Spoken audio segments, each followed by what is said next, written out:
सुप्रभात। मैं हूं जगेंद्र राणा। आज की हमारी आध्यात्मिक चर्चा का विषय है संत पलटू। संत पलटू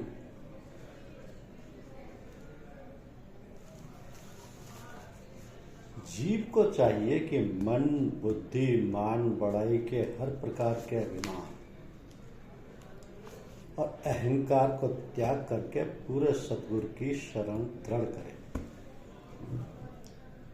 मान, बड़ाई तथा बुद्धि आदि के अहंकार से आज तक किसी को कुछ लाभ नहीं हुआ। जो जीव संतों की संगत में जाकर भी अहंकार का त्याग नहीं करता, उसकी अवस्था उस अभागे व्यक्ति जैसी है जो तालाब या नदी के किनारे पहुंचकर भी प्यासे का प्यासा रह जाता है। इसके विपरीत जो व्यक्ति अहम को त्याग कर देता है, वो संतों के मार्ग की साधना करता हुआ एक दिन सच्चा दरवेश या फकीर बन जाता है। तो शरण है ही उसके नाम जिसमें मैं, मेरी लेश मात्र भी शेष ना रहे, तथा तू ही तू हो जाए। सतगुरु की शरण लेने वाले के लिए सतगुरु की रजा में रहना आवश्यक है। शरणार्थी जीव को चाहिए कि दुख सुख दोनों को सतगुरु की मौज समझे तथा अपने आप को पूरी तरह सतगुरु के भाने में रखे। उसको तन और मन से सतगुरु की आज्ञा माननी चाहिए। जब वो पूरी तरह सतगुरु के हुक्म में आ जाता है तो दुख सुख की द्वैत से भी सदा के लिए मुक्त हो जाता है। और वह ऐसा सच्चा गुरु भक्त या प्रभु भक्त बन जाता है जो सदैव दुख सुख से बेपरवाह रहता है।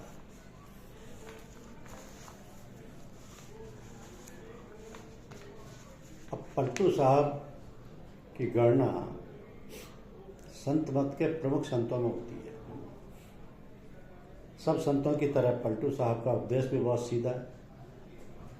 वे परम पिता परमात्मा के उपासक हैं तथा उसको कुल सृष्टि का कर्ता, पालक, संहारक तथा उद्धारक मानते हैं। वे सृष्टि को उस परमेश्वर की लीला कहते हैं तथा उस कर्ता को अपनी रचना के कण कण में समाया हुआ देखते हैं। आप कहते हैं कि वह साहिब स्वयं धरती और आकाश के खेल को रचने वाला है। वह त्रिलोकी की फुलवाड़ी का गुप्तमाली है। वह स्वयं ही 4 खानियों, 14 लोकों तथा 84 लाख योनियों को पैदा करने वाला है। तो ये उसकी आश्चर्यमय कला या कारीगरी है कि संसार उसमें है तथा वो संसार में है। उसने स्वयं ही संसार का खेल पैदा किया है तथा स्वयं उसका तमाशा देखा है। उस प्यारे प्रियतम की कुदरत कहने और सुनने से परे है। वो परमात्मा प्रत्येक घर में है परंतु किसी को दिखाई नहीं देता। वो सबके अंदर इस प्रकार गुप्त है जिस प्रकार दूध में घी, फूल में सुगंध, मेहंदी में लाली, लकड़ी में अग्नि, धरती में पानी। अज्ञानी पुरुष अंदर बैठे प्रियतम को बाहर ढूंढता फिरता है, जिसके फलस्वरूप उसके हाथ कुछ आता नहीं। इस प्रकार बीज में वृक्ष समाया हुआ है, उसी प्रकार परमात्मा आत्मा में समाया हुआ है। अब आत्मा परमात्मा ही की तरह अजर, अमर, अविनाशी है, परंतु ये माया में लिप्त होकर अपने आप को तथा अपने रचयिता को भूलकर अनेक दुखों में घिर गई। जब तक ये माया की ओर से मुंह मोड़कर स्वयं की ओर नहीं पलटती, इसका परमात्मा से वियोग तथा उससे पैदा होने वाले दुख कभी दूर नहीं हो सकते।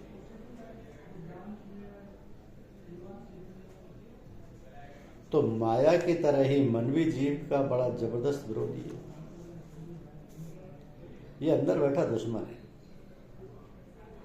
जिससे बच सकना बहुत कठिन है। अब पलटू साहब कहते हैं कि मन बहुत शक्तिशाली तथा चंचल है। वह बिना पंखों के पल भर में हजारों मील की दूरी पर पहुंच जाता है। लाखों यत्न करने पर भी वह अंतर का बैरी बस में नहीं आता। मन शरीर रूपी देश का स्वामी बना बैठा है। लोभ और मोह उसकी आज्ञाकारी कारिंदी हैं। काम क्रोध इसके बांके से पाएंगे, जिनकी सहायता से ये 10 दिशाओं पर अपना राज्य चलाता है। आप इसका उगाही करने वाला और दुर्मति इसका खजांची है। इसने 5 इंद्रियों तथा 25 प्रकृतियों को ऐसी चतुराई सिखलाई है कि किसी प्रकार भी जीव इनके जाल से नहीं बच सकता। अब पलटू साहब कहते हैं कि मन को मारना इसलिए कठिन है कि यह अति सूक्ष्म है। यह ना हाड़ मांस का बना हुआ है, ना इसकी कोई रूपरेखा है। जब यह दिखाई नहीं देता तो पकड़ा कैसे जाए। यह अति चंचल तथा अस्थिर है। इसकी गति को समझ सकना बहुत कठिन। यह एक पल में पूर्ण वैरागी बनकर सब कुछ छोड़ने को तैयार हो जाता है तथा दूसरे क्षण में सारे संसार पर राज्य करना चाहता है। यह पल में रोता है, पल में हंसता है, पलों क्षणों में लाखों मील दूर पहुंच जाता है। लाख यत्न करने पर भी मन नहीं मरता। ये भैरविया है। ये कभी हाथी की तरह अहंकार से झूलता है, कभी लोमड़ी की तरह चालाकी और मक्कारी करके अनेक चालें चलता है, कभी कौवे की भांति विष्ठा की ओर जाता है, कभी शेर की तरह शक्तिशाली तथा हिंसक बनकर ना करने योग्य कार्य करता है। तो मन की हेरा फेरी को समझ सकना आसान नहीं। मन तथा माया मुहजो, नीच, अड़ियल तथा कुमति वाले अवश्य हैं, परंतु इनको वश करने की भी एक युक्ति है। वो युक्ति है कि पूरे सतगुरु की शरण तथा सतगुरु द्वारा बताई युक्ति के अनुसार अपने अंदर शब्द या नाम से जोड़ना। तो पलटू साहब कहते हैं कि संत सतगुरु परमात्मा की तरह अमर अविनाशी होते हैं। जब हम उनकी बताई युक्ति के अनुसार अपने अंदर नाम का दिया जला लेते हैं, आत्मा को अंदर नाम का अमृत पीने को मिल जाता है तथा मन और माया के सेवक काम क्रोध लोभ मोह आदि जलकर राख हो जाते हैं, तो मन माया के पैदा किए हुए अज्ञान, अविद्या, भ्रम तथा संशय के अंधेरे दूर हो जाते हैं। अब ज्ञान का प्रकाश हो जाता है तथा मन का काला नाग नियंत्रण में आ जाता है। तो अविनाशी प्रभु का रूप संत सतगुरु मन रूपी नाग को पकड़कर इसका सिर कुचल देते हैं। तो ऐसा पूर्ण संत स्वयं शब्द स्वरूपी शब्द अभ्यासी होता है।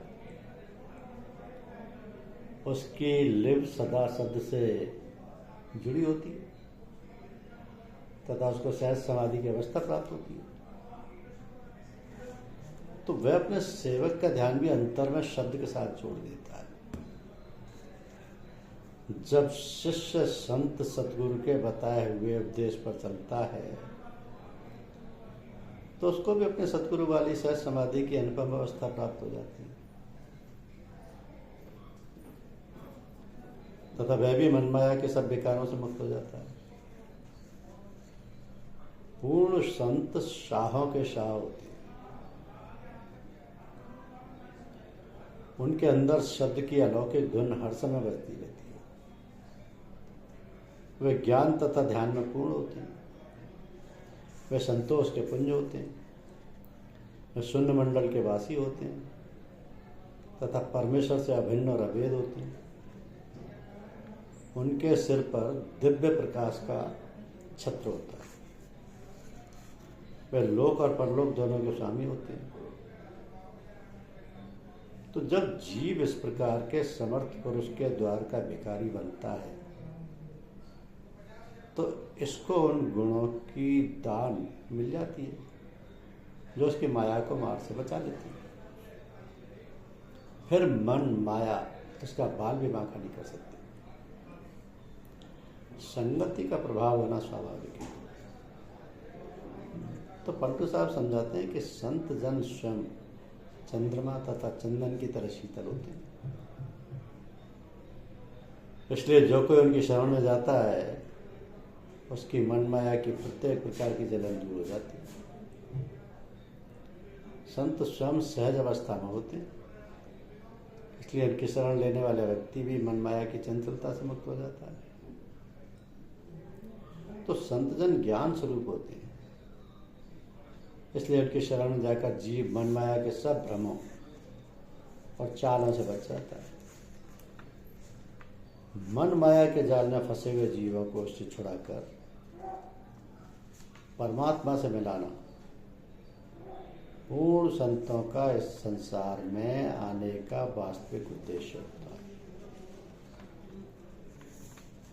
पूर्ण संत परमेश्वर का रूप होते हैं, जिसके कारण उनमें परमेश्वर वाली क्षमा तथा दया भाव होता है।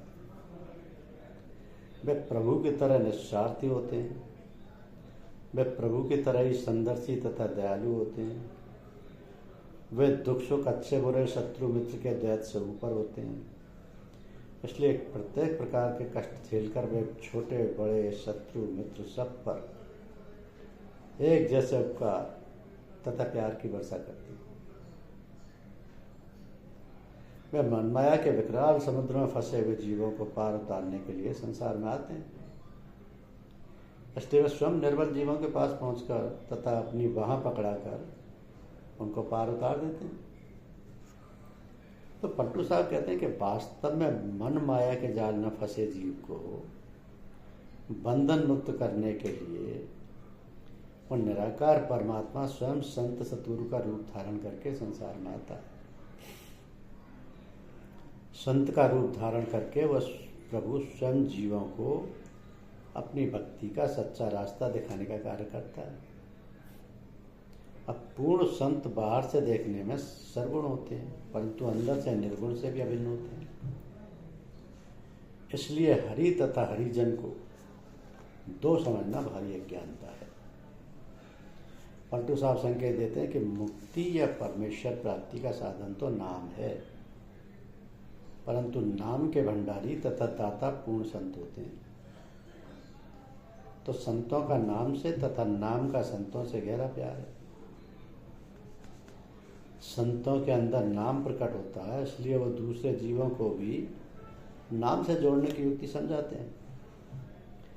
पलटू साहब दावे से कहते हैं कि कोई जीव करोड़ों प्रकार के शुभ कर्म क्यों न कर ले, बिना संत सतगुरु की सहायता के कभी किसी को नाम की प्राप्ति नहीं हो सकती। इस सृष्टि के रचयिता का सृजन किया हुआ ये अटल अनादि नियम है कि सच्चे नाम की दात केवल पूर्ण सतगुरु से ही मिल सकती है। तो जिस शब्द या नाम की संत जन महिमा करते हैं वो लिखने पढ़ने बोलने का विषय नहीं है, वो किसी भाषा विशेष का शब्द नहीं है। पलटू साहब कहते हैं कि जिस नाम की मैं महिमा कर रहा हूं उसका कोई नाम नहीं है, वो नाम अनाम ही है, निराकार है तथा रंग रूप से परे है। वो नाम इन बाहर की आंखों से दिखाई नहीं देता, उसे संतजन अंदर की अलौकिक आंख या दिव्य दृष्टि से देखते हैं। संसार की शेष प्रत्येक वस्तु नाशवान तथा असत्य है, वो नाम ही एक सार वस्तु है, वो नाम ही एकमात्र सत्य है, वो नाम ही कहीं बाहर नहीं है। जब सूरत गगन को चीर कर अंदर ऊपर चढ़ती है तो उसको सहज समाधि की अनुपम अवस्था प्राप्त हो जाती है, जिसमें उसको शब्द या नाम की प्रबल ध्वनि सुनाई देती है तथा उसको चकाचौंध कर देने वाला प्रकाश भी दिखाई देता है। अब पलटू साहब ने सच्चे नाम को निज नाम भी कहा है। आप शब्द या नाम को संसार का कर्ता कहते हैं। आप संकेत देते हैं कि जो कुछ नाम ने पैदा किया है वह नाश हो जाएगा। परंतु शब्द या नाम का भी नाश नहीं होता। सारा संसार नश्वर है, बिना नाम या शब्द के संसार की कोई वस्तु भी जीव के साथ नहीं जाती। इसलिए जीव को चाहिए कि अपना ध्यान हर ओर से हटाकर केवल निज नाम के साथ जोड़े। तो उस नाम को पलटू साहब ने ऐसा महादेव कहा जो बिना तेल तथा बत्ती के प्रत्येक की आंखों के पीछे जल रहा है। आप कहते हैं कि जब जीव पूरे सतगुरु की बताई हुई युक्ति के अनुसार तत्वों, इंद्रियों, प्रकृतियों तथा गुणों की अवस्था से ऊपर उठकर विषय विकारों पर विजय प्राप्त कर लेता है, तो सूरत पिंड के 6 चक्करों को पार करके अंदर प्रवेश कर जाती है। वहां पहुंचकर आत्मा के अंदर अनेक तारे, चांद, सूर्य आदि दिखाई देते हैं। तो वहां पहुंचकर ही आत्मा को बिना तेल तथा बत्ती के निरंतर जलने वाला महान दीप दिखाई देता है। इस दीपक का प्रकाश अज्ञानता के अंधेरे को दूर करने वाला तथा आत्मा को सच्चे और निर्मल प्रकाश से भरपूर करने वाला है। अब नाम का ये दीपक प्रत्येक प्राणी के अंदर आंखों के पीछे उल्टे कुएं में जलता है। पलटू साहब ने हमारे सिर को उल्टा कुआ कहा है। कुएं का तला नीचे की ओर होता है, परंतु हमारे सिर का तला ऊपर की ओर है। आप कहते हैं कि इस उल्टे कुएं में बिना बत्ती और तेल के एक अलौकिक दीपक निरंतर जल रहा है, परंतु पूरे सतगुरु से युक्ति जाने बिना अंदर शून्य में जल रहा ये दीपक दिखाई नहीं देता। इस दीपक की ज्योति में से शब्द या नाम की अलौकिक ध्वनि उठ रही है। सतगुरु की बताई हुई युक्ति के अनुसार सूरत की आंखों के पीछे एकाग्र करके शून्य समाधि की अवस्था प्राप्त करने वाले जीव इस अंदर के चिराग को देख सकते हैं तथा परमानंद देने वाली इस दिव्य ध्वनि को भी सुन सकते हैं। तो शब्द की ध्वनि सचखंड से आ रही है तथा आंखों के पीछे ध्वनित हो रही है। जब कोई शिष्य सतगुरु के द्वारा अपनी सूरत को इस शब्द में मिला कर लीन कर देता है, तब ये शब्द या नाम और सूरत को अपने में मिलाकर सचखंड वापस ले लेता है। तो ये अंतर की ज्योतिर्मय ध्वनि परम सत्य का प्रत्यक्ष रूप है। गुरु अमरदास जी ने इस शब्द नाम या वाणी को सहजमयी, सुखमयी, ज्ञानमयी परम सत्ता कहा। ये प्रत्येक प्रकार की आशा तृष्णा को शांत करने वाला अमृत है, प्रत्येक प्रकार के भ्रम तथा अज्ञानता का नाश करने वाला प्रकाश है तथा स्वयं का ज्ञान करवाने वाला सहज साधन है। ये प्रेम में शांतिदायक भोजन सतगुरु की कृपा से मिलता है। इसको पूर्ण संतों ने सूरत शब्द का विलाप भी कहा है। पलटू साहब कहते हैं कि जब मेरी सूरत शब्द में समा गई तो मुझे परमानंद की प्राप्ति हुई। इससे आत्मा परमात्मा में इस तरह लीन हो गई कि मन इंद्रियां बस में आ गई, प्रत्येक प्रकार की द्वैत दूर हो गई, मन माया की सब उपाधियां समाप्त हो गई तथा आत्मा निर्बल होकर आवागमन के बंधनों से सदा के लिए मुक्त हो गई। यह है संत पलटू साहब। धन्यवाद।